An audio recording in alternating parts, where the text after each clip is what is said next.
শিডোর আছে বাবা বাসায়? শিডোর? আমি গ্রাম থেকে এসেছি, আমি শিডোরের বাবা। ও আচ্ছা, দাঁড়ান আমি দেখছি।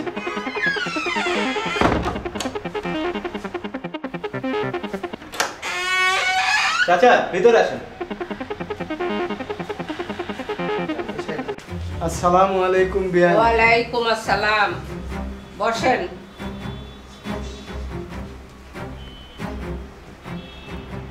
তা কি মনে করে?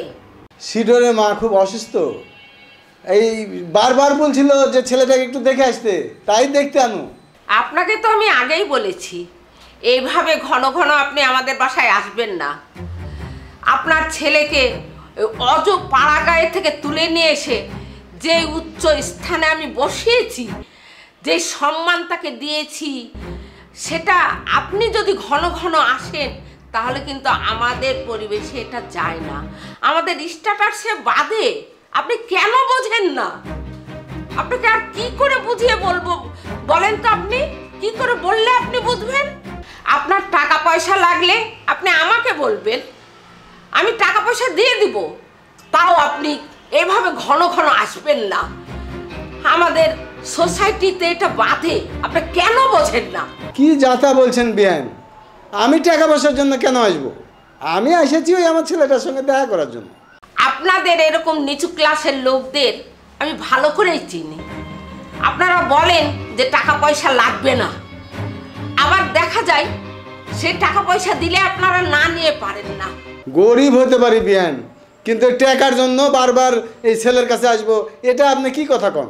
আপনার কত টাকা লাগবে আমি শিডোরকে পাঠিয়ে দিচ্ছি, টাকা নিয়ে চলে যাবেন। মাজিদকে বলছি খাবার দিতে, খাবার খেয়ে তারপরে চলে যাবেন।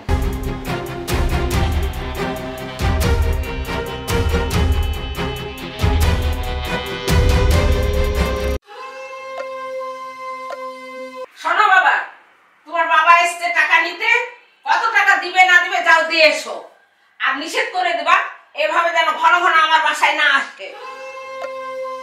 দেখতো বাবা, তোর শাশুড়ি আর বউ বলছে আমি নাকি টাকার জন্য এখানে এসেছি।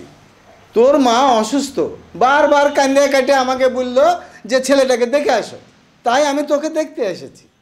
ওদের কথা বাদ দাও, ওরা তো তোমাকে খারাপ কথা বলেনি। এত ঘন ঘন শহরে আসার দরকার কি? তারপরেও দেখো আমি একটা লেভেলে আছি, তুমি ঘন ঘন শহরে আসলে আমার সম্মানের ক্ষতি হয়। এ নাও টাকা, মায়ের ভালো মতন চিকিৎসা করো গা।